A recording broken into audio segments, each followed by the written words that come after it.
The Classic siku ya leo ya Jumamosi ya tarehe 7 mwezi wa pili 2026. Karibu sana bwana kwenye The Classic ya hapa EFM. Mimi ni Jabir Saleh, unaweza kuniita Kuvi Fax ama unaweza kuniita Kuvi Misuti.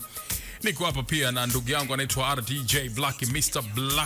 Blacka. Tunakwenda wote mpaka saa 11 kamili. Karibu sana. Leo tunamtarajia miongoni mwa maproducer wazuri sana ambao wamewahi kufanya vitu vikubwa tu.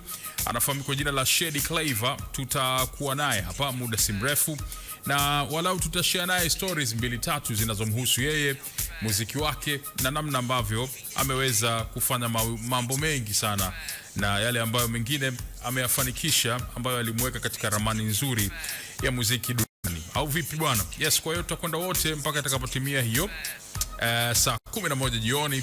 Na kwa sasa walau kwanza session ya RDJ Black wacha iendelee hivi, na mimi nitarudi kwa ajili ya kukupatia taarifa walau moja hivi kule mtoni baadaye hivi kabla tujaanza maongezi yetu. Kwa hiyo wewe baki hapo na uendelee kuwa nasi. Karibu sana. Lakini nimekuwa nikisikia naona harakati na nini.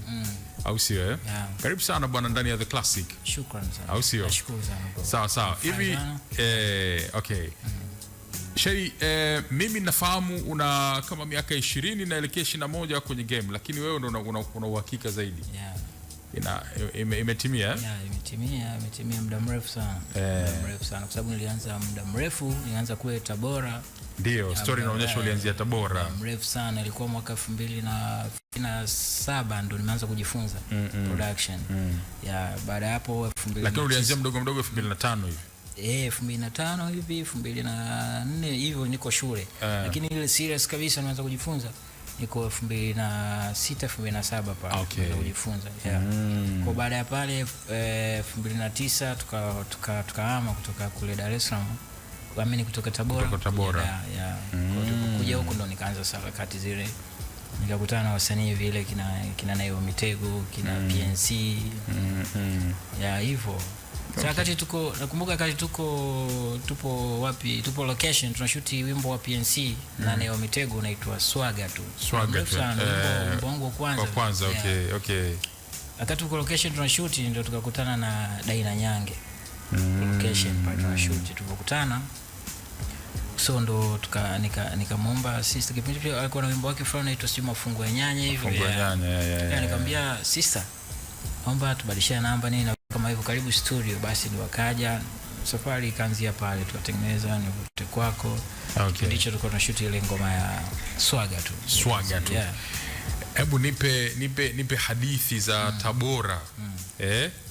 Hadithi za Tabora na utayarishaji wa muziki ulikoanzia. Nini ulikiona wakati huo? You know, maproducer ambao walitokea exactly kabisa kutokea mkoani nafikiri.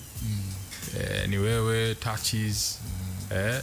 Lazima kuwe kuna inspiration fulani ambazo zilikuwa sio za kawaida. Walau unaweza ukatupeleka huko kidogo. Tabora changamoto nyingi. Unajua kipindi kile wakati tunaanza sisi kuna maproducer wa mkoani pale walikuwa wengi ambao kidogo wenyewe wamepiga hatua, wanaelewa kidogo, afu na studio ambazo zina quality kidogo. Kwa hiyo nilikuwa najifunza, nilikuwa nazalolika kusema kweli. Nilikuwa hata najifunza tengeneza mabeat, wanacheka makopo nini, anapeleka hata radio za pale walikuwa wapigi kwa kipindi kile, na mtu anapiga afu huko anaongea, yani nyimbo inapigwa huko anaongea, afu akishamaliza hapo anakuambia umesikiza. Yani kumbe ili isisikike tu kweli haiko. Sasa mimi nilikuwa kile kitu akinivunji moyo, kilikuwa kinanijenga. Kwa hiyo ikabidi nikamwambia mamangu, nikamwambia mkusema niko naishi na mama, na nikamwambia mama naomba sana tuhamie Dar es Salaam, mimi naamini ndoto zangu zipo huko. Basi mamangu akaniambia mna shida, ikabidi mama aombe process za uhamisho kazini kwake. Kwa hiyo mkubwa ilibidi ahame kwa ajili ya kutimiza ndoto zako. Hivyo ni kitu kikubwa sana. Kwa hiyo kweli mama akafanya hivyo kwa ajili yangu mimi. Basi tukahamia kule, tukahamia Dar es Salaam, tukahamia Tabata. Tulipoanzia Tabata tukaanza harakati zangu hivyo. Sasa nikafungua studio. Yani kiframe tu hivi.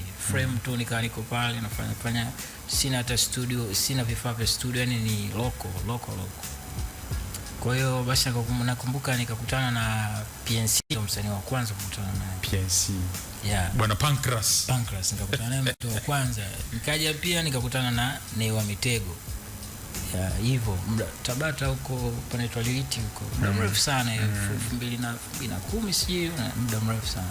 So uli convince vipi PNC, kwa sababu PNC tayari najua alikuwa alishafanya kazi kubwa na walau Nay kidogo alikuwa mpambanaji hapo, lakini yani ilikuwa ni ngumu, lakini ngumu mtu kukuamini kwa sababu huna chochote ndio unaanza, lakini ni mtu ambaye aliamini kwamba nina kitu. Kwa hiyo nikaja pale studio nikamsikizisha beats nini na vitu vingine kama hapo, akasikiza akapenda, tukaanza tukafanya nyimbo nyingi sana, lakini nyimbo ambayo tulipenda ilikuwa ni ya Swaga tu ile pale. Lengo halikuwa tumshirikishe Nay wa Mitego mule. Lengo lilikuwa akae marehemu Godzilla, alikuwa akae mule. Ile ngoma. Lakini kipindi kile akawa busy sana nini na vitu kama hivyo. RIP apumzike kwa amani. Rest in peace Godzilla Zizi. Kwa hiyo tukafanikiwa tukampata Nay wa Mitego. Naye akafanya fresh kabisa, tukashoot, ndo kama nilivyoshoot tukakutana na Daina Nyange pale. Kwa hiyo Daina Nyange akaja. Swaga tu ndio ilikuwa ngoma yangu ya kwanza. Daina Nyange tulifanya nyimbo nyingi studio. Lakini tukafanya ile Nivute Kwako. Ni beat ambayo nilikuwa nimeitengeneza, nikamwambia bisikiza hii beat. Sister akapita pale fresh, tukarekodi fresh. Tukamtafuta Barnaba akakaa mule fresh. Sasa ile nyimbo tukaipeleka, kuna media moja tukapeleka. Hapo ngoja bana Black inabidi ngoja tupate tuone kama Swaga tu kama tunayo Swaga tu. Bana Black inabidi tupate Swaga tu ile. Inabidi tupate ile Swaga tu ya PNC. Ipo ile. Hebu tuicheki kwanza hapa tuipate. Tuende kwanza step by step. Maana hatuwezi tukaikacha hii.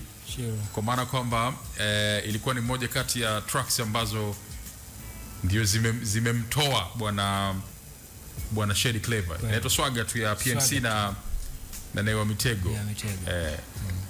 Wimbo unaitwa Swaga tu, ambao ndugu yangu hapa Shady Clever anauchukulia kama ni the first official song, si ndio? Kabisa. Lakini ukisikiliza quality yake hiyo song ilikuwa ni nzuri sana. Kweli? Yani basi mimi hapa nasikiza. I mean the beat. Achana na nini ya vocals na nini. Hiyo beat ilikuwa imekaa kind of yani haionyeshi kama ni mtu ambaye ni anaanza. Ushaelewa So story hadithi kama imeanzia hapa kwenye Swaga tu. Sasa tuko location, sasa tunashoot huo wimbo ndio tukakutana na mwadada Daina. Tukafanya ile Nivute Kwako. So Nivute Kwako inakuja kuwa ni moja kati ya ngoma ambazo nafahamu kwa sababu ni wimbo ambao mimi mwenyewe niliusimamia kwa muda sana if you can remember. Na ni wimbo ambao ulikuweka kwenye ramani kusema kweli. Mimi kabla tujaingia kwenye hiyo Nivute Kwako, let's get back hapa kwenye hii ngoma. Yenyewe ilileta trust kwa kiasi gani? Kwa sababu moja ya vitu ambavyo navikumbuka ulikuwa una case ambayo ilitaka kufanana na case ya Maneke. Maneke ilikuwa studio anaambiwa iko Uswahilini sana. Sasa na wewe Tabata Liwiti huko wanasema ilikuwa iko ndani. Mwanzo kabisa ilikuwa Liwiti. Unaona? Lakini baada ya hapo wakati tunafanya hii Nivute Kwako nikamia pale Da West. Inaitwa Da West. Kwa hiyo pale hukukaa muda mrefu sana ndani kule mtaani. Kwa sababu Liwiti ilikuwa ni kwenye frame tu, yani ni frame tu hivi. Alafu Liwiti sasa ilikuwa ni nyumba tu ya kupangisha hivi, na yenyewe iko maeneo tu ya Uswahilini. Hivyo. Kwa hiyo ukamove sasa kutoka nikamove kutoka kule tukaja hapa. Ni sehemu tu local pia, sio kwamba ni move ndo kwamba sehemu expensive hapa. Local tu, yani Uswahilini. Kaanza pale kufanya sasa hiyo Nivute Kwako. Hapa ilikuwa Ni kwa msaada wa bi mkubwa ama ilikuwa kila kitu ilikuwa ni msaada wa bi mkubwa. Okay. Yani mamangu ndo kila kitu mpaka hapa mimi nafika. Yani ndo sio kwa ubaya kwamba baba hajafanya kitu nini, hapana. Unajua mamangu, mimi wazazi wangu walisema walitaka tu nilikuwa mdogo. Nimeishi nimeishi maisha ya baba huko kwa mama, lakini nimeishi na mama muda mrefu, kwa hiyo mpaka nasoma niko nini kwa muda mrefu niko na mama. Kwa hiyo mamangu ndo kila kitu kwangu mpaka anafikia hapa. Kwa hiyo amenisupport vitu vingi sana. Na hata kompyuta yangu ya kwanza ni kompyuta Pentium 4 kipindi hicho ananunulia mama yangu. Mambo ya Pentium 4. Kwa nikumbusha bana. Long time sana. Kwa hiyo na hapa sasa hivi na imani anatuangalia kupitia ETV. Yuko Tabora mamangu. Nampenda sana. Kwa hiyo respect sana. You know, the fact kwamba yeye ndio alikuwa amekubali kuhama kutoka Tabora kuja Dar kwa sababu ya kutimiza ndoto zako za muziki kabisa. Hiyo kitu haikuwa kitu cha kawaida. Kitu kikubwa kabisa. Yani ingekuwa mwingine angesema tu mimi labda kuna wale ambao walikuwa waruhusu kabisa watu wafanye muziki. Kabisa. Ile ingekuwa mwingine angekwambia mimi nakuruhusu tu nenda. Sio yeye kuhama, makame amejitoa kwenye reli yeye mwenyewe. Kitu kikubwa sana. Kwa maana mpaka leo yani nashindwa cha kulipa. Yani sioni thamani ya kumlipa, yani hakuna. Unaona. Kwa hiyo ni wazazi wachache sana ambao wana moyo kama huo. Kwa hiyo hivyo basi. Sawa. Asante, na nitakuwa napitia pia message zenu ambao mnaangalia YouTube hapa. Kwa hiyo kama uko YouTube, drop to your comment hapo na nitaipitia pia. Stana Music anasema habari. Bwana, habari ni poa bwana Stana Music. Karibu kwenye The Classic, na kama una jambo utuandikie hapa. Sawa, anasema huyu anaitwa Makame Hassan, anasema Shady Clever ni mmoja ya music producers wakali sana, ila jamaa ana sifa ya kuwa low key mno na ni mkimya. Swali nao anapambana vipi na hali ya soko ilivyo? Ushindani ni mkubwa, studio nyingi na kupata stahiki. Kwa hiyo tuseme kwamba anapambana vipi na hali ya soko. Tutaweka pembeni hiyo, tutamuuliza soko na hali ilivyo ya ushindani. Sawa. Asante sana Makame Hassan. Roman Ndakidemi anasema mkali sana ila sky kimya. Sawa. Asante sana Roman. Shady alipiga vinanda vikali sana kwenye nitampata wapi, yani nisikilize ule wimbo sababu ya codes. Sawa. Haina noma. Sawa. So wewe utaendelea kututumia hapo kwa sasa hivi, na tumia tu ukiwa unaangalia EFM Tanzania hapo, basi uta drop your comments hapo, halafu sisi tutaendelea kuzipitia. Sawa. Shady Clever anasema mara baada ya kupiga kazi ile ya Swaga. Yes, ilikuwa nisema Swaga tu. Ni Swaga tu.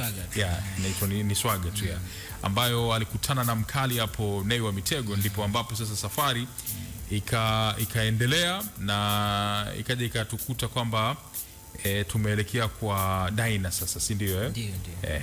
Kwa hiyo sasa hii leo tunaicheza kama ni Classic Jam of the Hour number 1 kupitia The Classic, ambayo hii ni track ya pili kutoka kwa Shady Clever, lakini kimsingi ni kwamba hii ilimfungulia milango mingi sana, ilimleta mjini, au vipi bwana?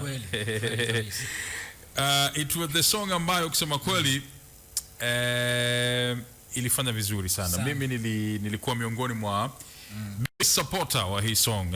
Nakumbuka vizuri sana. Yes bwana, na it went paka number 1 kwenye chart. Baadaye stories zikawa nyingi sana kuhusiana na hii ngoma. Mambo ni mengi. Mambo yakawa ni mengi sana, lakini anyways, I did what I did kwa sababu ya love of the game bwana, si ndio? Shukrani sana, mchango mkubwa sana. Shukrani sana. Kazi ambayo ilinitambulisha vizuri sana. Watu wengi wanajua hii ndo kazi ya kwanza, lakini ya kwanza ilikuwa ni Swaga kama nilivyosema, lakini wimbo Univute Kwako ndo wimbo ambao ulinitambulisha ni pote. Of course, mpaka hata kule Tabora wale walikuwa wanasema anapiga makopo nini, kwa wakawa surprise, wanashangaa. Nimekuaje tena? Nilipenda the sound. Hii sound ilikuwa ni sound fulani hivi ya kipekee sana. Kwanza ilikuwa ni sound fulani kama bounce, inataka kuja kama bounce, lakini haikuwa bounce, si ndio? Lakini ilikuwa ina uafrika fulani hivi. Ilikuwa na uafrika fulani, alafu kama vimepigwa yani everything was just perfect kwenye this song. That's why nikaona kwamba let me support this song, alafu kuona bahati nzuri when I started to support the song watu wakaipokea sana. So Shukran sana. everybody was like, hey bana, hiyo ngoma kali and boom, Shady Clever huyo hapa. Kweli. Hivi tulifanya interview wakati ule? Yeah, kweli? tulifanya. Okay. Yeah. Tunachaji sasa. Miaka imepita mzee. Mrefu sana. Huwezi kukumbuka kila kitu. Lakini tulifanya. Shukuru sana kwa support mpaka hapa tulipo. Tumetia mengi sana. How haya mafanikio, because that session ambayo nilikuwa nafanya nayo kazi pale wakati ule ilikuwa ni biggest, one of the biggest in town. Of course ilikuwa ni zile biggest two, si ndio, za wakati ule radio stations. And sasa song yako inakwenda, manake yani mtu akiwa anaisikia inakwenda viral na nini. How was it? Kwa sababu ndio wimbo wako wa kwanza kubwa tayari na unaanza unatikisa. Yani kikweli, yani ilikuwa ni yani nashindwa hata kuelezea. Ilikuwa ni kitu kikubwa, jambo kubwa sana. Kwa sababu yani kwanza nilikuwa napigiwa simu, nilikuwa yani ninapata simu tofauti, watu wanakupigia imekuwa tofauti, sehemu tofauti. Yani unakuwa uamini kinachotokea kwamba Mungu kweli anatimiza ndoto zangu. Kwa hiyo nilichokuwa nakiomba siku zote mimi nije nipate mafanikio kupitia muziki, lakini imekuwa kwa muda mfupi tu, kwa sababu tumetoka Tabora mpaka hapa ni kama miaka miwili tu. Lakini Mungu anaanza kufungua riziki hivi, naanza nyimbo zinaanza kuchezwa radio, nikipita mtaani nasikia niko kwako wapi. Yani hicho kitu sitosahau. Mpaka machozi yalinitoka siku. Kwa hiyo nashukuru. Mkubwa alisemaje baada ya kuscore your first biggest hit yani? Maana yeye ndo alikuwa amejisacrifice sana. Mama yani alikuwa ni mtu kunitakia baraka siku zote. Anaanza kuona mafanikio, ananiambia mwanangu fanya hichi mwanangu, kama unakosea lakini sasa fanye, kwa sababu unaona ni sawa, wewe fanye. Unaona, ni mtu ambaye anapenda yani nikimwambia mama anahitaji kufanya hichi, ananiambia fanya. Akiona nakosea ananiambia hapa sio kitu kizuri yake. Yani anaona kwamba ananiambia nifanye kwanza, nijaribu kama nitafanikiwa au vipi. Lakini ni mtu ambaye yani nashindwa hata kuongea yani. Okay. All right. So there was a story nilikukatisha pale, story ya Barnaba kuweza kushiriki kwenye this track. Na when we get back baada ya matangazo hapo utaniambia namna ambavyo mliweza kufanya, because Barnaba was already big wakati ule. Alikuwa tayari na anafahamika na nini. How was it hapo katikati? So baada ya matangazo tarudi na Shady Clever. Baki nasi, hii ni The Classic. His first biggest hit ambayo ilikuwa ni Vute Kwako ya Daina, lakini pia ilikuwa ni wakati ambapo aliweza sasa kuanza kujitangaza vizuri na kuweza kukamata ile attention ya wasanii, mashabiki na wote. So nasema tulikuwa tunazungumzia hadithi ya Barnaba hapo katikati hapo na namna ambavyo ulishirikiana naye. Ndio. Tulipofanya turekodi na Daina ile ngoma, kwa hiyo tulikuwa tunashauriana sasa nani akae. Alikiba kipindi hicho tulikuwa tumeplan Alikiba, lakini tukasuggest tukaona kwa nini asikae Barnaba, anafanya vizuri na akikaa nyimbo itakuwa wimbo utakuwa mzuri. Mwanzoni ilitakiwa apige Bwana Kiba. Okay. Lakini tukaona Barnaba naye ni msanii ambaye yuko vizuri, anafanya vizuri. Nyimbo zake zile kipindi hicho Milele Daima naita nafikiri. Kwa tukafanikiwa kumpata Daina, akampata, akaja pale studio tukafanya huko studio ni local. Umeona ni local, yani studio sina monitor speaker, nikiongea watu nikizungumzia monitor speaker watu wanajua, studio wanajua. Speaker tu za kawaida tu za radio za mtumba na kimixer cha kishikaji. Umeona yani sina sound card. Sio, unanielewa brother? Nakuelewa. Kazi zote unazozisikiza sijazifanyia kwenye sound card, yani ni kimixer fulani hivi kibelincha kidogo. So sasa ulikuwa kuzikamilisha ilibidi uwe unasifanyaje? Yani nilikuwa na mix tu hivyo kwa kutumia ubunifu ambao nilikuwa nao na akili na ninaposikia. Kwa kusikiza naona nasikiza nyimbo za watu wengine, kwa napimanisha na yangu bado wapi, bado hivi. Kwa hivyo mwisho wa siku ngoma ikatoka, nikabani CD nikampa sister akapeleka. Unaona? Nashukuru mkapokea. Japokuwa kuna media zingine wakasema hii nyimbo haina mixing, nyimbo mbaya, yani bado haiko vizuri. Mwambie producer arudie mixing. So mimi nilichokifanya nikaisikiza tena, nikasema mbona watu wanaipokea na wameipenda, kwa nini mbaya? Nikamwambia sawa sister. Kwa hiyo nikachukua MTSD nyingine nikabani track ile ile, sikufanya chochote, nikabadilisha tu CD, ile CD nikampa, kaambia tayari, kapeleka, kaambia wow, hii ndio yenyewe. Unaona, hii ndio noma sasa. Kwa hiyo kumbe ile nikasema nacheka kwa sababu hiyo hadithi ya kwamba ulipewa ukaambiwa uirudishe, uliipeleka ukaambiwa uirudishe, kwamba haina mixing nzuri na nini. Hiyo hadithi sio ya kwako peke yako, yani katika watu wengi ambao walizungumza nao, either track ya kwanza ama iliyofuata alikuja anasema hivyo. Sure. Kuna hadithi ya msanii mmoja ambaye alikuwa na wimbo alafu baadaye akaupeleka hivyo, akaambiwa mixing haiko vizuri, lakini aliporudi alirudi wimbo alimpa msanii mkubwa, asikumbuki ni nani, maybe Professor J au nani, akarudi nayo hiyo. Professor alipoipeleka Professor akasema tayari hapa amerekebisha wakati ya kufanya hicho. Alafu kuna hadithi nyingine ya msanii mkubwa tu ambaye yeye alitoa wimbo, ni msanii mkubwa kabisa, alitoa wimbo na nini, alipoenda kamba brother bwana, kama walikuwa na mheshimu, brother kama wimbo hauko vizuri bwana na nini, akaambia poa basi ngoja nikaurekebishe. Alivorudi akarudi na kibunda, umeona, akakiambatanishia na ile track, akasema nimesharekebisha na nini, alafu hii mtapata mitikasi fulani. Haukuwa wamefanya chochote na watu wameenda nao. So hiyo ulivyoambia wewe kwamba iko hivyo yani sikurekebisha chochote. Kwa hiyo nilichokifanya, ule wimbo ambao niliambiwa nirudie mixing, ile CD ambayo Daina aliambiwa mwambie producer Shady arudie mixing. Kwa hiyo mimi nikachukua nikabadilisha tu CD nyingine, nikabani, nikampa, nikamwambia sister tayari hapa. Sister akapeleka, wao nikapigiwa simu, hii ndio umenyosha sasa, safi. Kwa nikaa nacheka tu mwenyewe, nikasema hichi kitu umekuja kusikia kwamba kwa hiyo unajua game ilikuwa corrupted sana. Kwa hiyo mtu tunaweza kukuta tu mtu yuko tu kamka vibaya au nini, ana mood zake tofauti na vitu kama hivyo.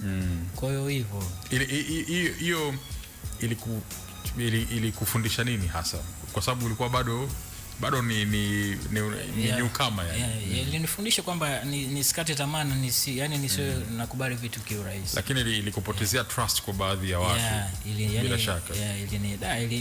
Akati napokea ilinivunja moyo, lakini nilipofanya vile sana akati napeleka nikasema ikikataliwa tena sasa hapa itakuwa noma. Ilinivunja moyo sana. Kwa hiyo hivyo kapelekwa fresh, nikakubaliwa. Taarifa zinasema kwamba baada ya nivute kwako simu zikawa zinaita sasa, zinapishana kama mvua sana, simu nyingi yani simu nyingi za kutosha, simu nyingi sana. Kwa hiyo basi katoka nivute kwako, nikafanya vizuri, nikaendelea kuongeza marafiki hivyo. Basi nikawa na marafiki wengine DJs, kuna kakangu mmoja DJ Muta. Shout out kwake. DJ Muta ni mtu ambaye amenisupport pia sana, na ni mtu ambaye ananipenda sana. Sio alikuwa ananipenda sana kama mdogo wake, na anapenda nifanikiwe sana. Kwa hiyo Muta ndo mtu aliyenikutanisha mimi na Rich Mavoko. Kwa hiyo ndo tukakutana Rich Mavoko, kaambia mdogo wangu fanya naye kazi. Mimi nimwambia bro, naomba nikutanishe na Rich. Kwa hiyo Rich kipindi hicho kuna wimbo wake ule mbona silali si hivyo, kipindi hicho muda mrefu sana. Kwa hiyo tukakutana na Rich Mavoko, ndo nikatengeneza ile Meli Mia. Nimefanya nyimbo nyingi sana, karibu nyimbo 10 ngapi hivi, nyingi sana. Ndio tukafanya ile katoka Meli Mia Rich Mavoko. Hivyo kwa hiyo so it wasn't hard kuwa na Rich, because Rich naye alikuwa na tayari na upepo wake. I remember that was a time ambao pia alikuwa anaanza kutumika kwenye collabs nyingi hapo. Collab nyingi hasa za rap zilikuwa zinatoka. Alikuwa anamtumia sana. Ni mtu mmoja poa sana Rich. Tumefanya kazi vizuri, na ni mtu ambaye katika wasanii ambaye mimi na enjoy kufanya nao kazi studio sessions. Mavoko Rich uhuru mkubwa sana, yani mnacheka, mnautani, mnafanya nini, yani mnafanya kila yani comfortable. Unaona? Kwa hiyo ni mtu ambaye ninafanya yani naoga na enjoy sana kwa tunafanya session. Hivyo fanya ile Meli Mia ndio nyimbo ikatoka na watu wakaipokea sana. Yani kwa hiyo nikaendelea kuwa hivyo, nikawa mkubwa, namshukuru Mungu hivyo, wasanii wakaongeza trust. Umeona? Kwa hivi at that time haukuwa na fikra za kuwa na familia like a label or something, kwa sababu tayari you had a Dyna tayari pale ambaye naye alikuwa ile ni kama nayo ilikuwa second biggest hit pia kama wewe ambavyo ulikuwa wewe ilikuwa ni your first hit, lakini ilikuwa ni second biggest hit baada ya ile mafungu ya nyanya, right? Kwa hiyo bado ilikuwa bado naye kidogo anahang hapo katika kujitafuta hapo. Kweli kabisa. Yani nilikuwa ni kitu kikubwa sana, kwa sababu kipindi ambacho tunafanya kwanza na Rich Mavoko before yani na Dyna before Rich Mavoko Nivute Kwako ni wimbo ambao ulifanya mafanikio makubwa, nikakutana na Rich Mavoko, lakini sikuwa na wazo la kuwa na label. Kwanza kipindi hicho mimi nilikuwa kwanza mdogo, miaka 20 ngapi, sijui 22 sijui 21, yani nilikuwa mdogo sana, unaona. Kwa hiyo nilikuwa sina hata kufikiria kwamba niwe na wasanii wa label au kwamba nitafaidika vipi. Yani nilikuwa sina elimu ile ya kibiashara ya muziki inakuaje, kwamba nini nitafaidika na nini nitafanya nini, kwa hiyo na vitu kama hivyo. Kwa hiyo nilikuwa tuna watu ambao na support vijana wenzangu wadogo, unaona, kulikuwa pale kuna KB, kina Manyuchi ambaye sasa hivi anajiita Billion, walikuwa wengi pale vijana wadogo wadogo mna support, kina Adili Mganda, watu wengi sana. Na watu wengi ambao wengi walikuwa pale studio, ambao wengi wamekuja pale nikaa nao kama family, ambao kabla hata hawajatoka, kina Baraka the Prince, tulikuwa nao pale studio kama family hivyo. So ulikuwa na company, lakini company, lakini sikuwa kama na watu kufikiria manager unafanya nini katika akili ya kibiashara, sikuwa kufikiria hivyo. Pengine wakati huo ungejikuta una ile cream kubwa kabisa ile ya artist kabisa. Yani ndio hivyo fikra, kwa sababu unasema ulikuwa mdogo ndio unakuwa unakosa pia watu sahihi wa kukuongoza. Obviously ulikuwa unawafanyia bure watoto wasanii wadogo ambao wengi nimewafanyia sana nyimbo, nyimbo nyingi sana. Wengi walikuwa katika kujitafuta, wengi walikuwa hawalipi, yani sana wengi walikuwa hawalipi. Mtu unakuja unamrekodia hivyo. Kwa hiyo tukafanya hiyo ni Meriu. Okay, sawa, tutakuja kuisikiliza Meriu. Nyimbo ambazo ulikuwa unazitengeneza zilikuwa inspired na nini hasa? I mean your sound na maanisha, kwa sababu sound yako ilikuwa kama ambavyo nimekwambia, ilikuwa na uafrika mwingi, lakini ni kama ulikuja na vitu ambavyo havikuwa vimezoeleka. Ngoma fulani inaweza ikawa ya kudensi, lakini ilikuwa kama inakimbia hivi, ushaelewa yani ilikuwa kuna it was a sound ya kwako peke yako ambayo mabezi yale vinanda, mabezi na vinanda, ambapo kwa wakati ule nadhani mtu mwingine ambaye alikuwa anaweza kupita vile ilikuwa ni Bwana Maneke. Umeona Kwa hiyo mkam na sound fulani ambazo ingawaje zilikuwa zina utofauti ya kwako Uafrika mwingi na nini, lakini Maneke pia alikuwa ana vitu fulani vya Uafrika humo, lakini ni kama vile ana sound fulani ya kusini mwa Afrika zaidi hivi, unajua Sijui sound yako ilikuwa inspired na nini hasa? Yani mimi kikweli nilikuwa napenda kutengeneza kitu tu ambacho unaona hichi ni kizuri na kiko yani kina ubunifu. Nilikuwa napenda kuwa mbunifu kwa kazi ninazozifanya. Kwa hiyo ndio maana beat ninayotengeneza, kwa sababu ukiangalia kazi zangu nyingi, asilimia kubwa 80 ya nyimbo nilizotengeneza zote ni beat ambazo nimetengeneza mimi. Sio kwamba msanii kaja kaimba afu ndio nimtengenezee. Yani katika asilimia 120 tu ndo msanii kaimba na mtengenezea. Lakini 80 zote beat. Kwanza nyimbo zangu zote yani ambazo zimehit. Kwa hiyo inamaanisha kwamba hata wasanii melodies walikuwa wanapatia kwako. Wanapatia kwangu. Kuanzia sijui Swaga, nini Nivute Kwako, nyimbo zingine zote Meliu. Meliu sasa Melimi ya uga nchangayaga Melimi na Melimi Rich Mavoko ndo Rich aliimba. Rich ndo alikuja na aliimba studio ndo tukatengeneza, yani kumfuata yeye. Kwa hiyo mostly zilikuwa unatengeneza melody. Natengeneza melody, beat, kila kitu, mtu anafika na anaimba hivyo. Kwa hiyo mimi najikuta tunatengeneza, napenda sound ya tofauti, yani staff kidogo. Producer mmoja ambaye anakuwa na melody zake anakuwa kidogo sana, sio rahisi. Okay. Sasa ndio ndivyo ilivyokuwa. Alright, sawa.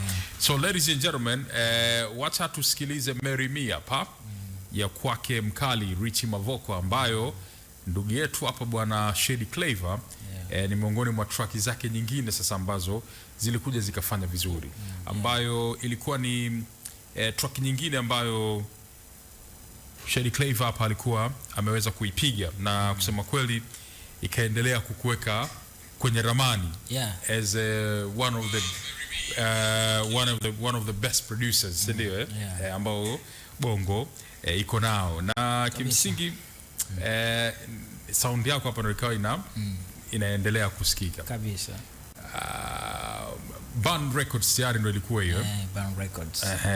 Band Records. Mimi ningependa leo tuambie majina yote hayo, kwa nini ilikuwa Band Records? Yani kwa nini yani? Sasa hiyo Band Records unajua ilikuwaje?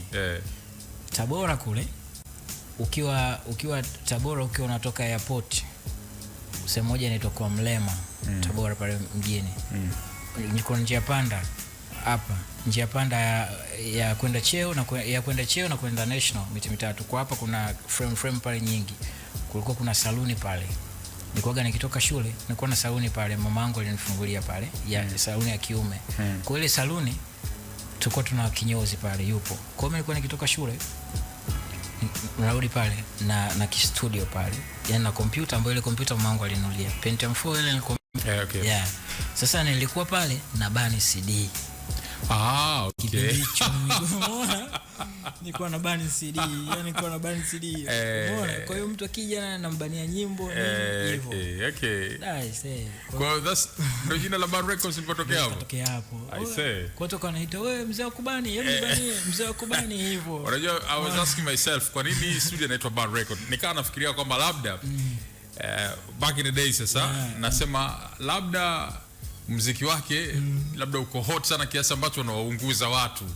Ushaelewa? Kumbe bana ilitokea hapo. Okay, very interesting. Lakini kwa hiyo sasa hapo bwana producer, unajua kiuhalisia ni vitu ambavyo vinatokea, lakini kiuhalisia kuban nyimbo collection zile ni kazi ya uharamia, ni piracy. Ilikuwa ni case, ilikuwa ni kosa. Ni kosa. Bila kujua sheria. Nilikuwa sijui, kipindi nilikuwa mdogo. Kwa nilikuwa sijui, nimeweka na bango kabisa, nimelichora, nimeweka kwa nje pale. Unajua kuna baadhi ya watu bado wana utamaduni wa kuban CDs. Ingawaje watu na nini, lakini kosa kubwa sana. Lakini ambao sasa hivi pia huo utamaduni umegeuka, umekuwa mtu anasema anaingiza nyimbo kwenye flash. Kwenye flash, kwa sababu mambo ya CD sasa hivi si hamna sana. Kwa hiyo ndio hivyo. Kwa mimi nilikuwa sijui kabisa kwamba ni kosa. Mimi nilipokuja sasa kujua kwamba hii ni kosa, niliacha mara moja. Kwa sababu mimi mwenyewe niko kwenye muziki, afu sipendi kuona kazi zangu zinafanywa vile. Kwa hiyo ndio sasa nikawa na band CD, afu napiga mabiti na rekodi hivyo nyimbo za wasanii wa pale hivyo. Kwa hiyo hivyo wakawa wanaita mzee kubani, sio ni bani CD ni hivyo. Kwa nini nisiite band record hivyo? Kwa hiyo ikawa hivyo. Okay. Ndio ilianzia hapo Band Record, Tabora kabisa. I said Band Records. From Tabora ulipokuja ukaamua kuendeleza hilo jina. Nikaendeleza hilo. Mbona likaa na baraka, likaenda mpaka wa mabiti wapi. Ukisikia nyimbo inaanza Clever Touch. Mwisho Band Record. Sasa baadaye nikawa nafikiria kwamba uliamua ku switch majina ama nani, ukawa umeamua kuita kwamba ni Clever Touch sasa. Ama ilikuwa hii Clever Touch inakutambulisha wewe as a producer, alafu bana tambulisha studio. Mimi naitwa Shady Clever. Sasa ngoja nikwambie jina la Clever Touch. Ninaitwa Shady Clever. Sawa. Clever Touch. Clever Touch hivyo. Sasa hii sign ya Clever Touch mpaka kuitumia ilikuwa na Ichibaba studio na alikuwa na mke wake kipindi hicho for Mvungi kipindi hicho. Ichibaba alikuwa na rekodi naye studio sana. Kwa hiyo siku nilikuwa natengeneza Clever Touch. Kwa nini yule shemeji sasa for Mvungi akaniambia tumia hii Clever Touch, hii ndo nzuri kuliko Band Records. Band Record hiyo ni Band Record, hii ni Clever Touch nzuri kuliko Band Record. Umeona? Nikasema sawa. Kwa hiyo nikawa inaanza Band Record afu Clever Touch. Kwa hiyo Clever Touch nikawa nasema hii Clever Touch ikae mwanzo, Band Record itakaa mwisho. Umeona? Lakini nikawa naona zinafuata vile zikawa zimefiti. Watu wamezipenda, umeona? Lakini Shady ni Shady Clever ile Clever Touch. Shady Clever nini sasa? Ni Clever Touch. Kwa hiyo Yeah. Zote mbili unazitumia bado? Natumia Clever Touch Band Records. Kwa sababu moja na sasa hivi studio yangu ni City Band Record. Naita nimeandika tu Clever Touch. Unajua sasa hivi studio hazit sana kama ni producer. Producer ndo anamata kwa sasa hivi, mambo yamebadilika. Digital teknolojia imekuwa kwa hivyo. Sasa hivi so jina la studio utatumia nguvu mbili kupromote au kubrand vitu viwili, producer na studio. Na studio. Yeah, kwa hiyo ni bora tu ipo tu Clever Touch. Okay. Yeah. Aha. Kwa hiyo na maana nilichokuwa na kiwaza sasa kiko sawa kwamba switch sasa rasmi kutoka Band Records kwa Clever Touch. Clever Touch. Okay. So, ladies and gentlemen, asante na wewe ambaye unaendelea kutusikiliza hapa na ambaye unaacha ujumbe wako. Napitia sasa message zenu ambazo mnazituma kupitia YouTube hapa. Anasema Samji Kasim, Shady alipiga vinanda vikali sana kwenye nitampata wapi? Nitampata wapi? Okay, amezungumzia ule wimbo. Anasema nasikiliza ule wimbo sababu ya code. Sawa, Blacky atatuchezea hapa. Bwana Blacky bwana, karibu hapa tena, kuna jambo hapa. Alafu anasema Richard Mjenzi, naomba usaidie kumuuliza, je, ni kweli kuna beat ya Daina Nyange alifanya kwake lakini Mondi akaichukua na kufanya number 1 ya Mondi? Je, kuna ukweli? Sawa, nafikiri hili swali limeulizwa sana hapa, kwa hiyo sawa, tutajaribu tutalizungumza kwa sababu ni vitu ambavyo vilishapita, kwa hiyo haina shida. Sawa. Anasema naomba kumuuliza Shady ni beat gani aliyogonga mpaka sasa hivi hit ni beat bora kwake kwa muda wote. Pia anamkubali sana Master J. Je, hajawahi kufanya naye kazi yoyote? Okay, sawa, kuhusiana na Master J tunaweka hiyo pembeni pia.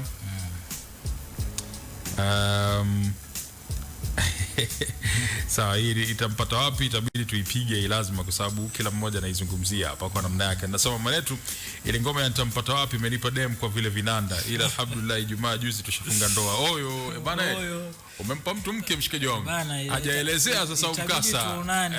Itabidi mtafute kazi. Okay, anasema yeye anaitwa Jalei Ali, nafikiri jina lake ni Jalei Ali, make majina yanakuwa naunganishwa kwa YouTube. Kwa Jalei Ali bwana, hongera sana kwa kuoa my brother. Ungetuambia hiyo ngoma hivyo vinanda vilikupaje mke? Ulikuwa wewe ndo unajifanya Shady Clever akakupenda ama ilikuwaje? It's a nice story. Anasema hiyo case kama ya Shady niliwahi Bob Jones akisema okay, anasema aliwahi kumsikia Bob Jones akisema ngoma ya Mondi iliwahi kurudishwa pia. Okay, hiyo case. Na mimi nakwambia kuna wasanii wengi. Okay. Anasema alo, kama wimbo wa Mavoko ni bonge la ngoma, hongera sana Shady. Okay, unaizungumzia Mary Me. Asante sana. Sawa. Wagoba Dar es Salaam anasema yeye anaitwa Mark Mihayo, Shady alikuwa wa moto sana, alafu Silent Killer, big up sana Shady Clever. Asante sana. So tuendelee kutumia ujumbe hapa kupitia account yetu ya YouTube EFM Tanzania hapo, na mara baada ya hapo sisi tutakaporudi tutakuwa tunaendelea kuzisoma pia kupitia YouTube. Lakini pia kama unatuangalia live, basi unaweza ukanitag kwenye account ya Instagram @Jabir Saleh the Realist hapo, au EFM Tanzania. Ukinitag hapo basi itakuwa tuko vizuri. So baada ya kutisha na Mary Me, safari ikawa inaendelea. The next hit ilikuwa ni ipi? Nikakutana sasa hapo na Tonya mbili Zilipendwa. Kwa hiyo tukakutana naye tukafanya Zilipendwa hiyo. Fanya nyimbo kama 3 pale, lakini Zilipendwa ndo tulifanya nyimbo 2. Alafu Zilipendwa ndo nyimbo ikatoka. Ambapo ilikuwa ni muendelezo wa hiyo sound yako ambayo ilikuwa nakwambia ilikuwa kama inataka kukimbia hivi. Lakini ukisikiza zote ni tofauti kabisa.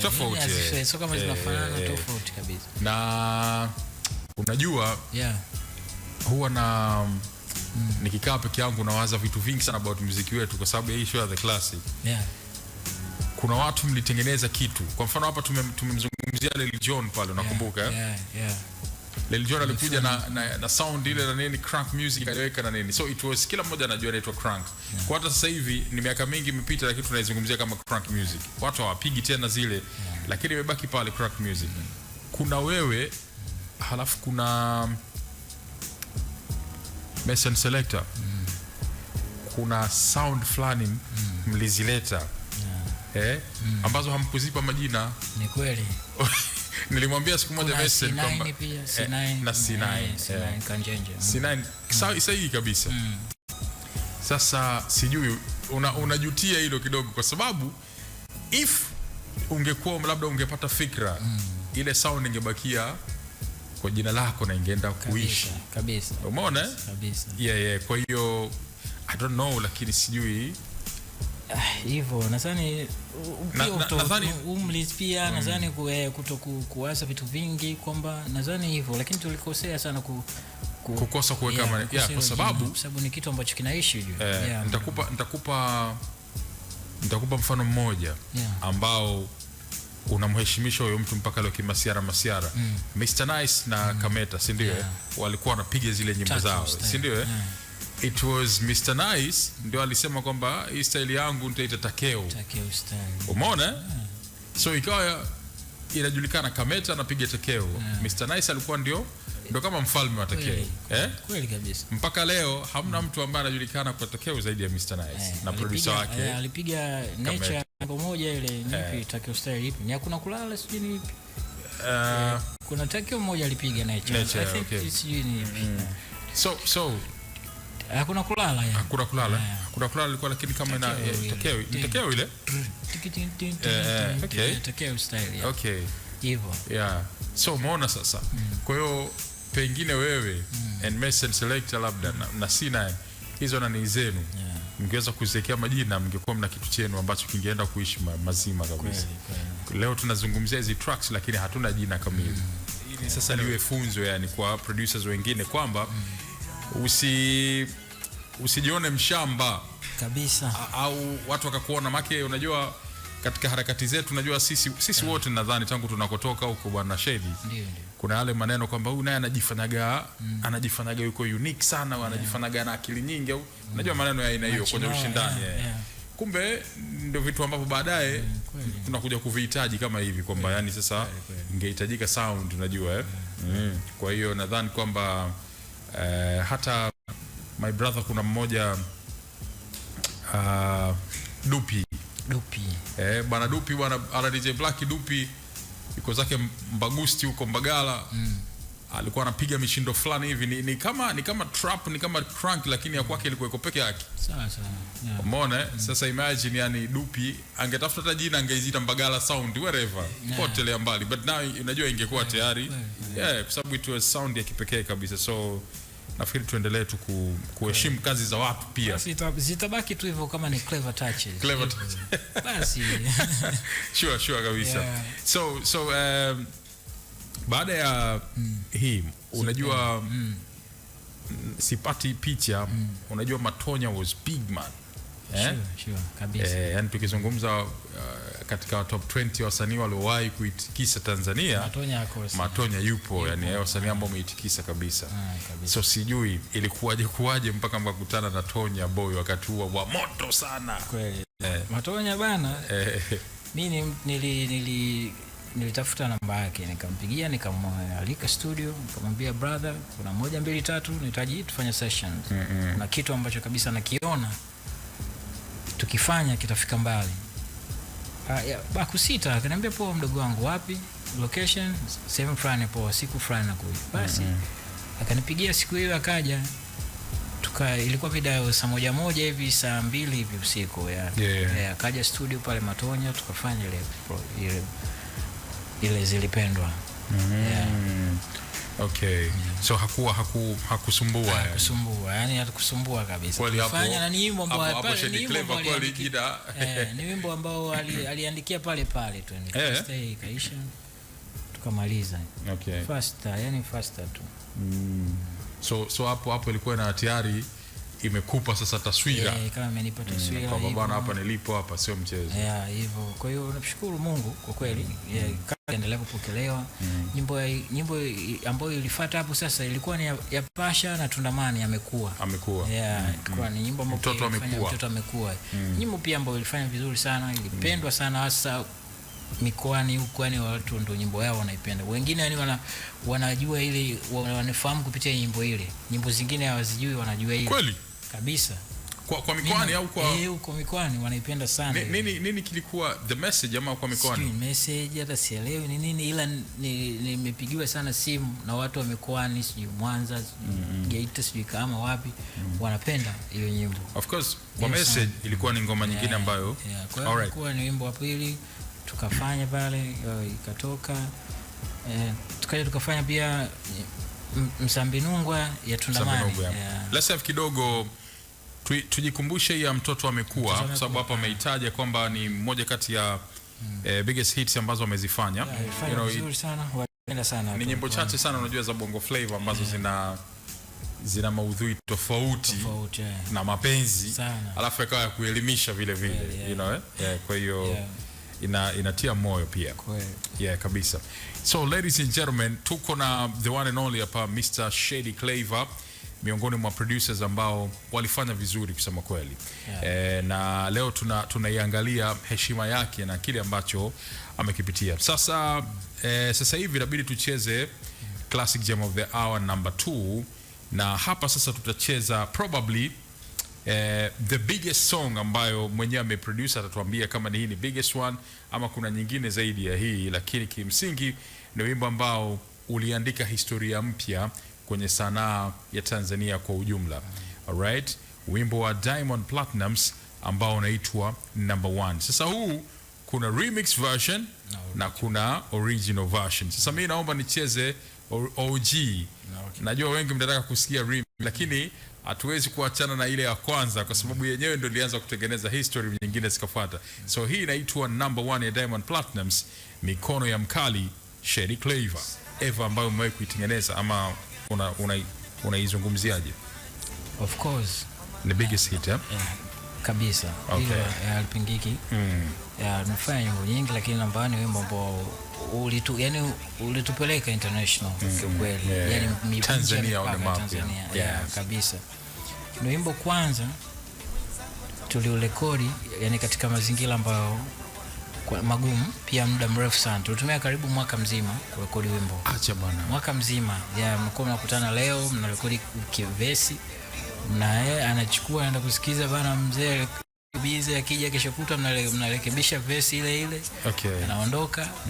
Mnakata wiki 2, mwezi, mnakuja kukutana tena.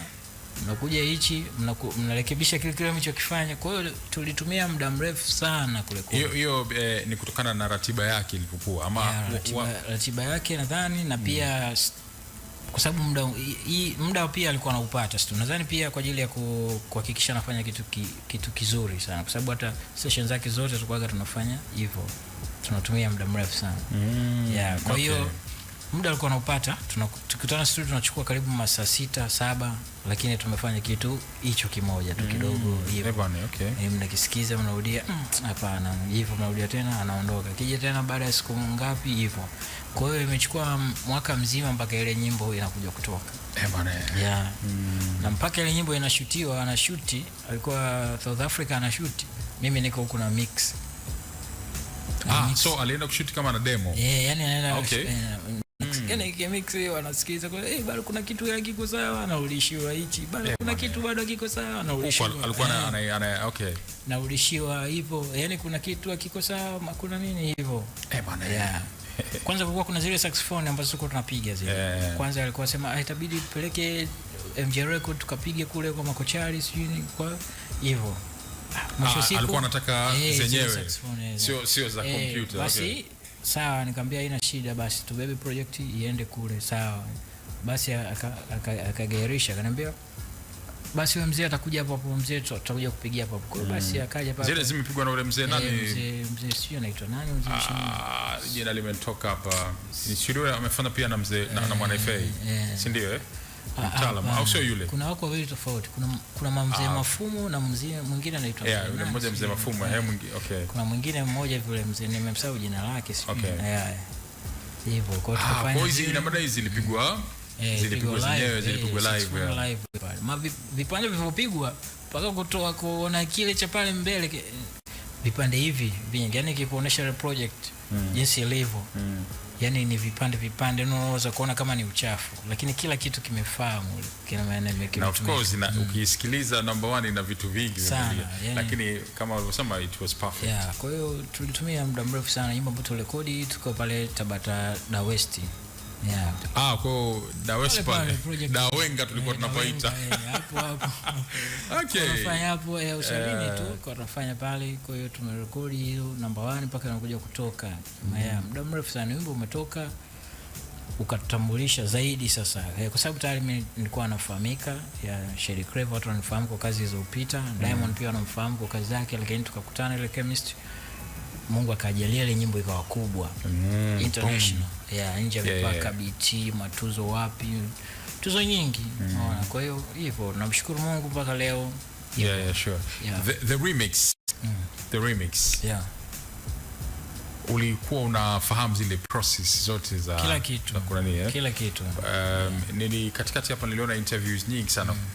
There were so many things behind that remix version, Kila kitu nafahamu. Na ile remix vocals za Davido tulifanyia pale THT pale kwenye studio ya Tudi Thomas. Okay. Kipindi alikuwa Tudi Thomas pa studio THT. Kwa hiyo tukafanya pale hizo vocals za Davido tulifanyia pale. Kipindi hicho alikuja kwenye show fulani pale tukawa tumefanya. Okay. Kumbe alizifanyia hapa. Alifanyia hapa. I thought kwamba labda zile za kufanya tu alikuwa anafanya tu. Tulifanyia hapo. Na ngoma ikatoka wakaenda kushoot na Nigeria nadhani. Okay. So it was nafikiri the first time Davido alikuwa anafanya kazi na mtu kutoka Tanzania. Si ndio?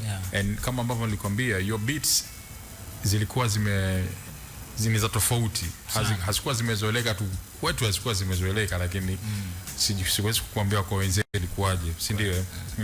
So yeye alipokeaje the beat na nini? Manake alipenda sound, aliingiza utundu wake ambao nobody expected kwenye ile beat. Kweli alipenda sound ilikuwa poa sana, beat unajua ukisikiza beat ile vibe na nini uko pale studio, unajua kwanza pia unakuwa unamshangaa msanii mkubwa akashafika level fulani, unajua hivyo, umeona. Sawa, kwa hiyo alipenda ile vibe ndio ilivyokuwa na ile kizana pale studio, maneno yale sio ugali wa mogo sio nini, alipenda sana sound kama ile. Kwa hiyo hivyo kilifanyika kitu kizuri, tuko pale studio na kina Tudi, kwa hiyo tulishirikiana kufanya hivyo, kitu kikawa kiko fresh na ikatoka nyimbo ikawa kubwa. Of course. Kwa hiyo nilipenda sound na ilikuwa nyimbo moja kubwa sana. Then it became a hit. One of the Africa biggest hits kwa wakati huo na nini. Nominations, awards nominations hapa na pale Tanzania. And you guys went really hard. Tumepata tuzo nyingi. Nadhani katika tuzo ambazo zinaongoza kwa wingi zile number 1 Diamond kwake Diamond. Okay. So zile tuzo zilikuwa zina ku recognize ama wapi Afrima ziko? Kuna baadhi ya tuzo huwa msanii akipewa na producer anapewa, zilikuwa zina ku recognize ama zilikuwa zinaenda kwa artist peke yake? Nadhani zilikuwa zinaenda kwa artist. Sijawahi mimi kufaidika na tuzo yote hata alopata. Sikuwahi kufaidika na tuzo yote, ila ni labda tu proud kwamba kazi yangu ilichukua tuzo fulani, lakini si kimapato kupata hiyo tunasema recognition ya ile tuzo. Sikuwahi kufanikisha.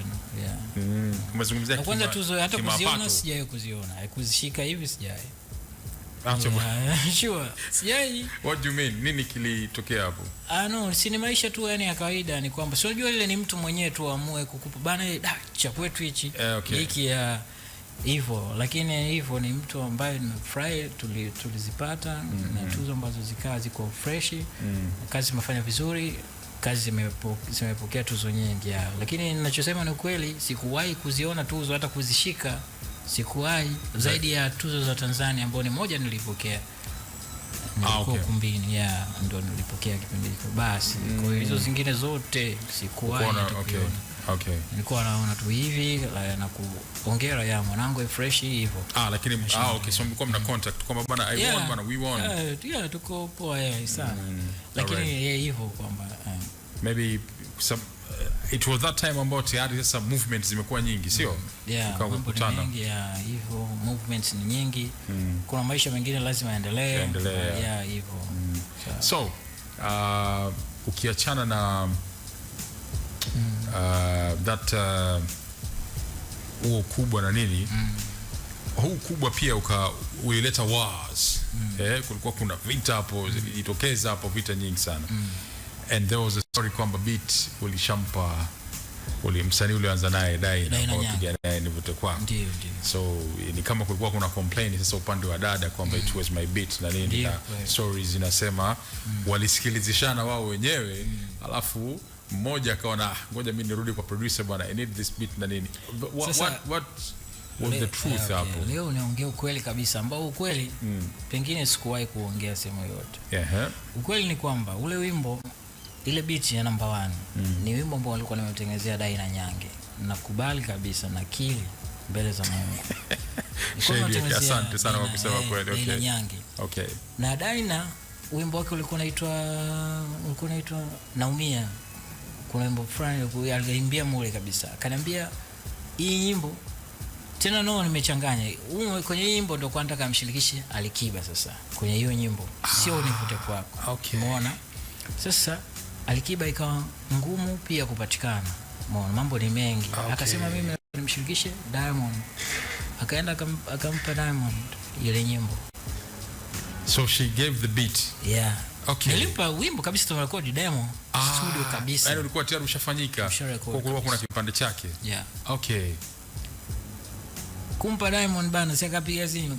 Mwanangu hii beat tunafanya. Hii beat tunafanyaje? Mimi pia na akili za kitoto. Ukiangalia nahitaji mafanikio. Umeona?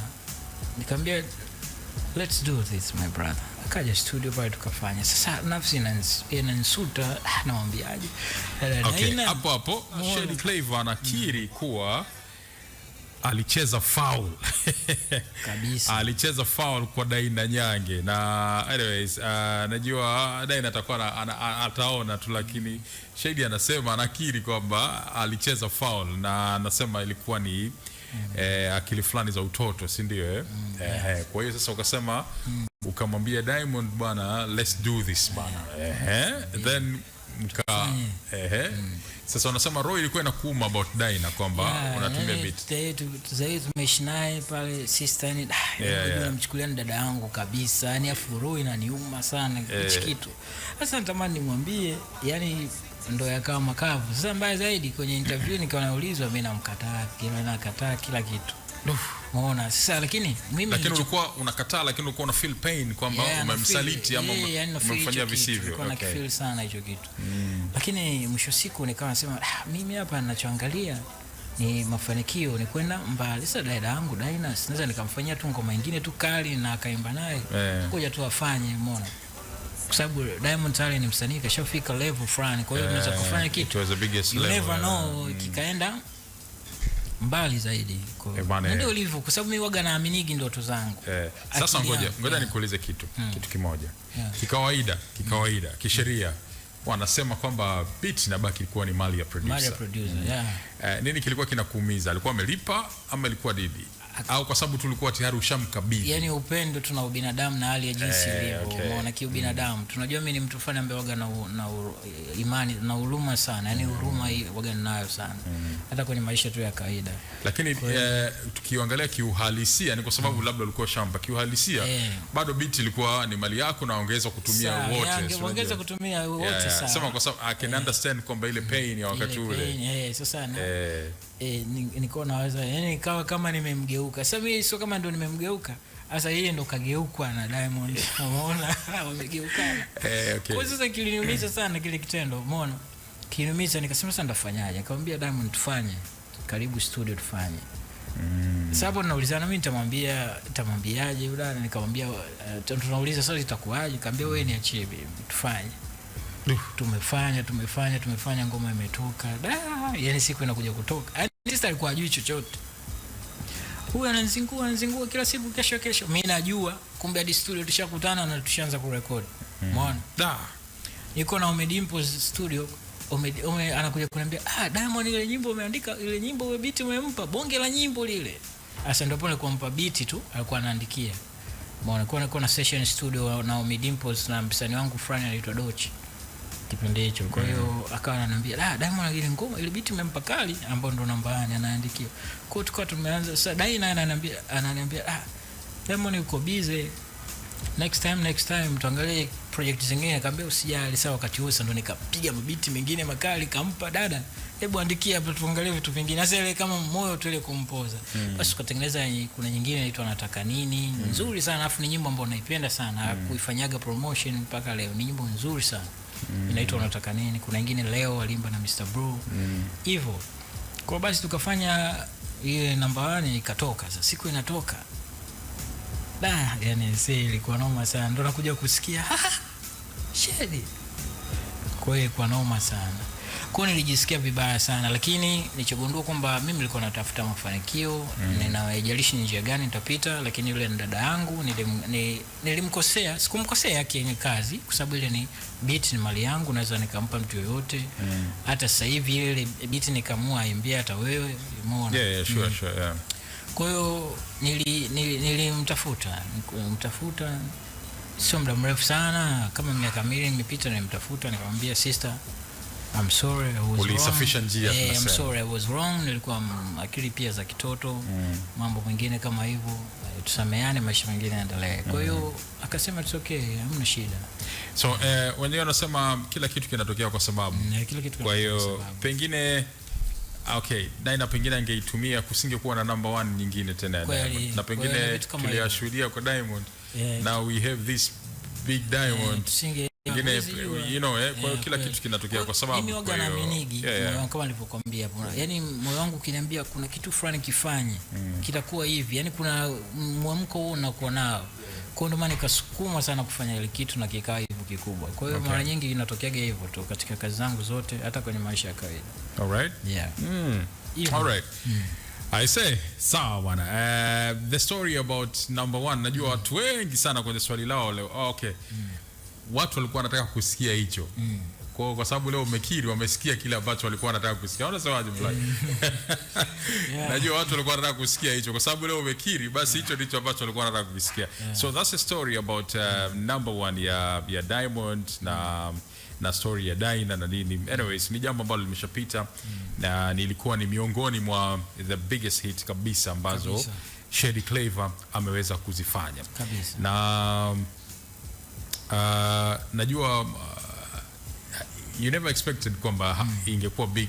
Ilikuwa ni wimbo mkubwa, lakini not kiasi hiko cha kumfanya mtu akachomoka moja kwa moja kabisa, kwa sababu yeye mwenyewe akatuna shoot Diamond iko South Africa. Kwa sababu siku yenyewe anatoka, anaenda airport, anaondokea studio kwangu, yuko na Romy Johnson pale, kipindi hicho tulikuwa na kipindi hicho kule Tabata kule, kaja pale na pesa kabisa za cash dola kwa ajili ya safari.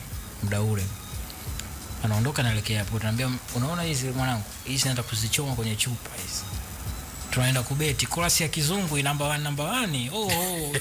Anaenda tunaongea hivyo, number 1 naenda kuchoma hizi pesa zote. Kwa hiyo ndio hivyo basi, nikamwambia all the best my brother. Kwa mwisho siku kaenda hapo kafanya, naogopa video. It was a gamble, lakini imelipa yani. Kwa noma na ikalipa. Kwa hiyo na mimi nikawa naomba Mungu sana kitu kiwe kikubwa. Mwisho siku Mungu akatusaidia, mafanikio kama makubwa wote wakubwa. Okay. Sawa. Lakini matunda suliyapata kidogo ya namba sana. Matunda ni mengi sana, kukutana na watu, kufahamiana na watu, kuongeza familia, kuongeza marafiki, wasanii, wateja wa studio ambao wanakuja kurekodi, wanalipia session. Hivyo watu wengi, mafanikio ni mengi sana. All right. So, ladies and gentlemen, story ya number 1 ambao leo tumeicheza hapa kama ni biggest hit of the hour. Hii hapa ya pili ya bana, tunaelekea ukingoni mwanangu na Shady Clever hapa. So, let's get back kwenye some of the best tracks nyingine ambazo Shady Clever amezifanya. Na hapa tutacheza, uliutaja Msambinugwa hii ilikuwa ni after mafanikio yale au ilikuwa before? Ilikuwa sina kumbukumbu vizuri, au zilikuwa time zile ambazo zinafuatana hazikuwa zinapishana sana. Msambinugwa na Tunda Manali Kiba. Okay, here we go. nyingine kutoka kwa Shady Clavor. So tunaweza kuona how Shady Clavor naye na so many hits. Ndio maana nilirudi kule wakati nazungumza na Maneke last week, akasema mimi mara nyingi huwa naheshimu sana producers na nyakati zao, na mara nyingi huwa nakuwa na kukakasi kusema huyu ni bora kwa era fulani, huyu ni bora kwa era fulani, kwa sababu katika hiyo era wanakuwepo watu wengine na wanakuwa wanashikilia mawe yao. Kwa hiyo Shady naye ni miongoni mwa wale ambao ana mawe yake kadhaa akiyashikilia mkononi hivi, inaweza ikawa ni habari nyingine. So Tundaman na Ali Kiba inaitwa Msambinugo, walau kidogo tuisikilize, alafu be right back. Na likawa jina fulani hivi lilikuwa linaonekana kama jina. Kwa sasa hivi nikiwa nawasiliana naye kwenye simu, nikimpigia simu anaita Shady au Clavor Msambinugo. It was the song ambayo ilifanya vizuri sana, na ilianza kama ya kawaida hivi na nini, lakini sijui, I don't know bana, maybe the beat, the melody na vitu vingine, lakini ilisumbua sana. Ni nyimbo moja kati ya nyimbo mpya zilifanya vizuri. Okay. So I just nataka tu nielewe namna ambavyo ulikuwa niseme the struggle, how the struggle was mara baada ya kupata mafanikio makubwa sana na number one. Mara nyingi unapofikia kilele cha mafanikio huwa inakuwa tabu sana kwa maproducer wengine kuweza so producers tu, hata msanii yani anapokuwa amepata kitu track ambayo ni kubwa sana, akitaka kurudi tena huwa ni vita kali sana pale, kwa sababu huwa akili yake inakuwa inamwaza kwamba nitafikia kwenye ubora ule ambao nimeshaufikia. How was it yani katika kuibalance hiyo hali?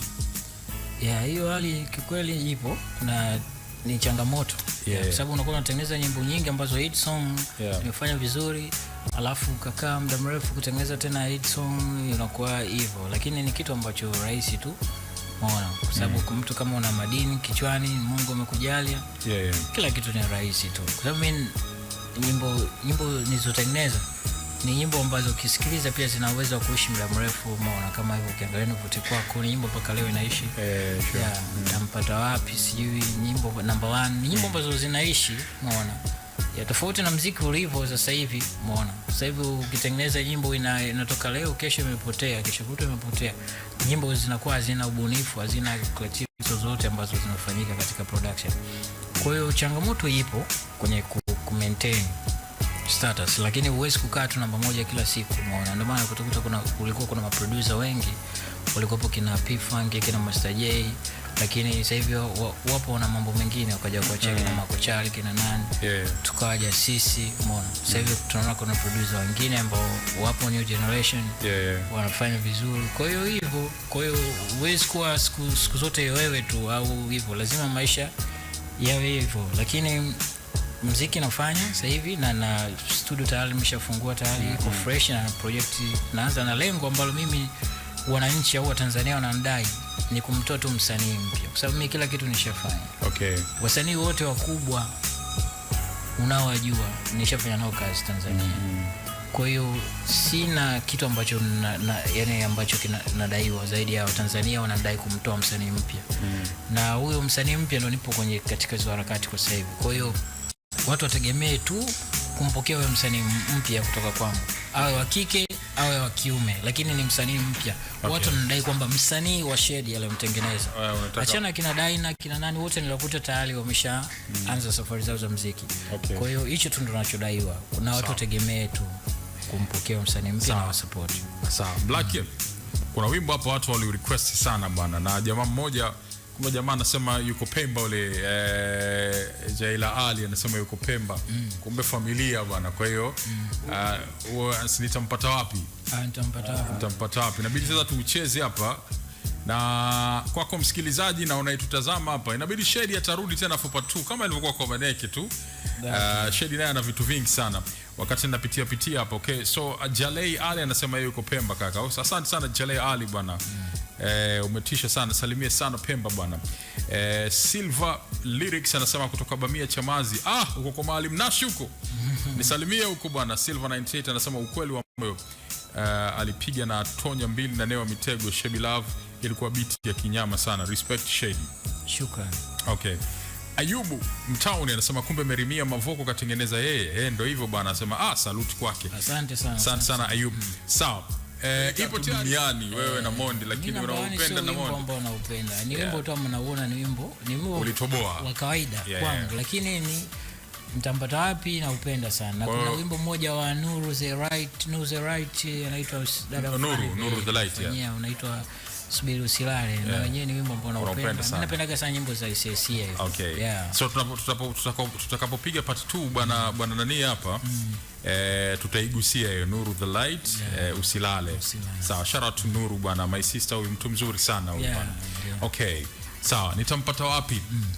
Namna mlivyoifanya na nini na ilitamba kusema kweli. How was it? The idea na kila kitu. Ilikuwa vizuri. Namba ile nitampata wapi, tulianzia tufanya session studio 2 tofauti katika studio yangu. Okay. Yani kule Dar West, alafu nikaja shift nikamia hapa Mlimani City. Ukaanza kusogea ushuani mzee. Mlimani City hapo. Pesa shaanza kuingia shahidi hapo. Hapana. Kwa hiyo nikamia hapo Mlimani City, jirani na Mlimani City hapo, tukamalizia hapo hiyo session. Okay. Na nyimbo ilitoka 2014 tarehe 20 Novemba, ambao siku ya birthday yangu, November 20. Nakumbuka vizuri sana Okay. Ni wimbo ambao tulirekodi na yeye kwa muda mrefu, lakini ni wimbo ambao ulipokelewa vizuri sana kwa sababu ulianza kupokelewa kwenye mitandao ya kijamii. Okay, sawa. Sawa bana. Ni ngoma nyingine ambayo ilifanya vizuri sana. Shout out kwa my brother Ninja de Amor. Ninja, nafikiri swali lako moja tayari limeshajibiwa, lakini swali lako la pili nafikiri tutalihamishia kwa sababu ya muda wetu, tutalihamishia kwenye part 2 kwa sababu wimbo sasa inabidi tuende kwenye part 2. Lakini swali lako la kwanza la kuhusiana na Diamond na Shady iliweka hapa, na kwa mara ya kwanza tumemsikia Shady akikiri kwamba au sio bwana, aliamua alizingua bwana, aliamua kumpa Diamond beat ambayo tayari alishampa Daina na nini, lakini ile yale tumeiangalia vizuri na tumegundua namna ambavyo ilivyokuwa, si ndivyo? Kabisa. Sawa. Shady, wewe unaamini kwamba producer akifika miaka 10 anakuwa amemaliza kila kitu na hawezi kuwa bora kama kipindi cha miaka 10 hicho? Yaani miaka 10 ya kwanza ndo anakuwa ana uwezo mkubwa sana, baada ya miaka 10 anakuwa kawaida. Siamini hicho. Wewe waamini hivyo? Lama naamini hivyo, na Master J pia anasema kuna kipindi ukifika producer inabidi uwapishe, uandae watu wengine. Kusema miaka 10. Kuwapisha sawa, lakini haimaanishi kwamba wewe unakuwa labda una familia, mambo mengi, lakini pia unategemea wewe unajitune vipi. Lakini mimi kichwa changu hata nikiamshwa usingizini, yani na focus, naweza kutengeneza kitu ambacho kikubwa tu. Bado vitu vipo. Bado vipo vingi sana. Okay. Na usimetuambia utatuletea mtu mpya? Kabisa. Okay. Kabisa. Alright. Sawa bana. Na that means kwamba pamoja na kwamba sasa hivi kuna maproducer wengi wanafanya vizuri sasa hivi, bado unaona kabisa kwamba nafasi yako bado ipo? Nafasi yangu ipo kwa sababu nimefanya vitu vingi vikubwa na naweza kufanya vingine tena kwa mara nyingine. Utandawazi umekuwa sasa hivi, unajua tofauti na sisi tulikuwa tunarekodi katika mazingira magumu. Sasa hivi kuna mambo kama ya nini, teknolojia imekuwa, kuna AI maneno, watu siku hizi watu wahangaiki kufanya hivyo. Producer sasa hivi hawapati shida sana kama tulikuwa tunafanya sisi, tulikuwa tunameza vichwa.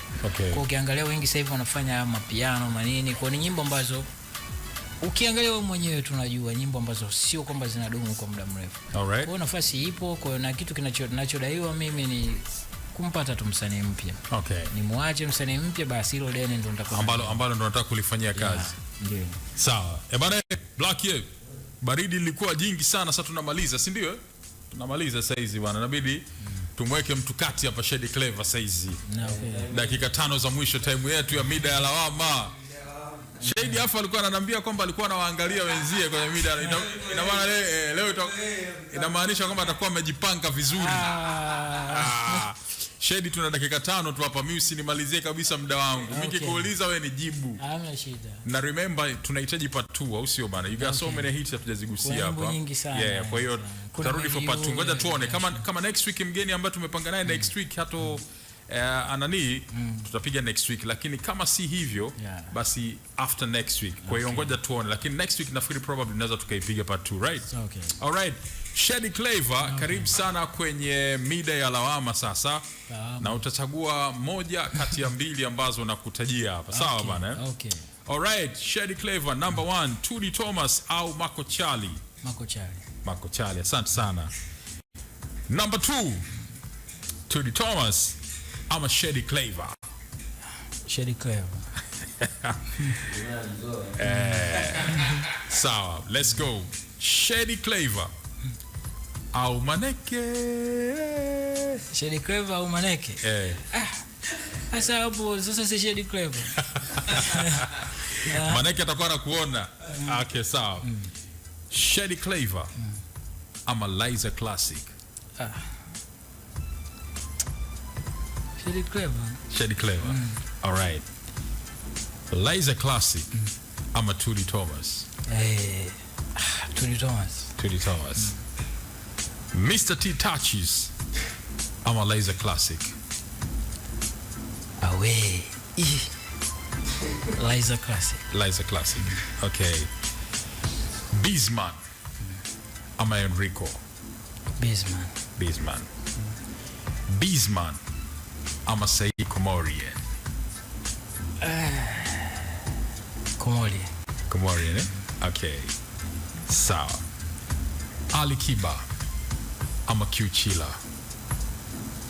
Ali Kiba. Okay. Producer Dunga ama producer Majani P Funk? Dunga.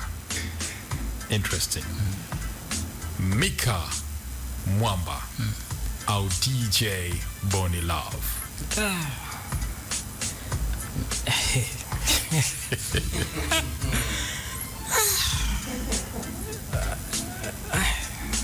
Mika Mwamba. Mika Mwamba, okay, sawa. Mika Mwamba au Master J? Master tu. Master J. J. Ya mwisho kwa leo, Shady Clavor, kwenye session yako ya kwanza ya mida ya lawama kwenye The Classic, Diamond Platnumz au Ali Kiba? Ali Kiba, Diamond Platnumz. Sawa, shukrani sana Shady Clavor. Asante kwa muda wako. Msalimie sana bi mkubwa. Umesema atakuwa anatutizama. Anatuangalia. Kwa hiyo mama, hi. Mama. Tunampenda sana. Yeah, sure. Kwa hiyo utatufikishia salamu zetu na familia pia. Sawa, tutarudi kuambia lini utakuja. Kama ni next week watajua tu kwamba Shady Clavor narudi next week inshallah, sio?